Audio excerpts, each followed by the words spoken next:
Hello, मैं हूँ dietitian आकांक्षा और आज का ये वीडियो है बहुत ही कॉमन टॉपिक के बारे में। सीड्स यानी कि तिलहन। सीड्स का नाम तो आप सबने सुना ही होगा, जैसे chia seeds, flax seeds, sunflower seeds, pumpkin seeds. ये जितने भी सीड्स होते हैं, ये सारे सीड्स हमें हेल्थ बेनिफिट्स काफ़ी सारे देते हैं।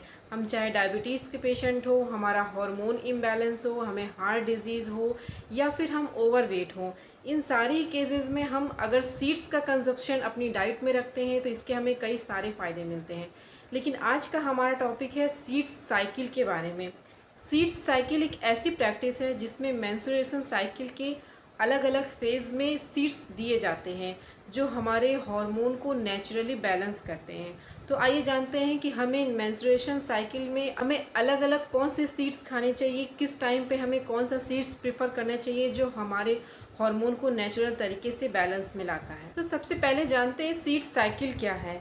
सीड्स साइकिल वो है, जैसे हमारा जो मेंस्ट्रुएशन साइकिल का जो फेज़ होता है उसे हम दो पार्ट में डिवाइड करते हैं और उन दो पार्ट में हमें 4 सीड्स लेने होते हैं, जिन्हें हम दो सीड्स हमें फर्स्ट टाइम में देने होते हैं और 2 सीड्स हमें सेकंड टाइम में देने होते हैं। इसे हम सीड साइकिल कहते हैं। तो हमारा मेंस्ट्रुएशन स्टार्ट होता है जिसे हम फॉलिकुलर फेज़ कहते हैं, यानी डे 1 से लेकर डे 14 तक जो हमारा फेज़ होता है। फ्लैक्स सीड और पम्पकिन सीड्स, ये 2 सीड्स लेते हैं। फ्लैक्स सीड को हमें रोस्ट करके फाइन पाउडर बना के लेनी चाहिए और पम्पकिन सीड्स को हम सोक करके या फिर रोस्ट करके वैसे भी ले सकते हैं।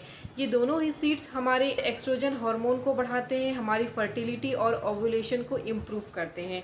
तो जो हमारा फॉलिकुलर फेज़ होता है, अगर उसमें हम इन 2 सीड्स को ऐड करते हैं तो हमारे हार्मोन्स का बैलेंस सही रहता है। फेज़ नंबर 2, ल्यूसियल फेज़, यानी कि 15 डेज से लेके 28 डेज का जो हमारा फेज़ होता है वो ल्यूसियल फेज़ होता है। इसमें हम सीसम सीड्स और सनफ्लावर सीड्स ये ले सकते हैं। आप सीसम सीड्स को यानी तिल को रोस्ट करके भून करके 1 चम्मच डेली खा सकते हैं। सनफ्लावर यानी सूरजमुखी के जो बीज होते हैं उन्हें हम भिगोकर या फिर रोस्ट करके यानी कि भून के ऐसे भी ले सकते हैं। ये हमारे प्रोजेस्टेरोन हार्मोन को नेचुरली सपोर्ट करता है, उन्हें इम्प्रूव करता है। हार्मोन इम्बैलेंस होने की वजह से हमारा जो मूड स्विंग होता है ये उसे बैलेंस करता है और हमारी स्लीप क्वालिटी को इम्प्रूव करता है। एक चीज़ ध्यान रखें, सीड्स को हमेशा भिगोकर या फिर रोस्ट कर ही खाने चाहिए।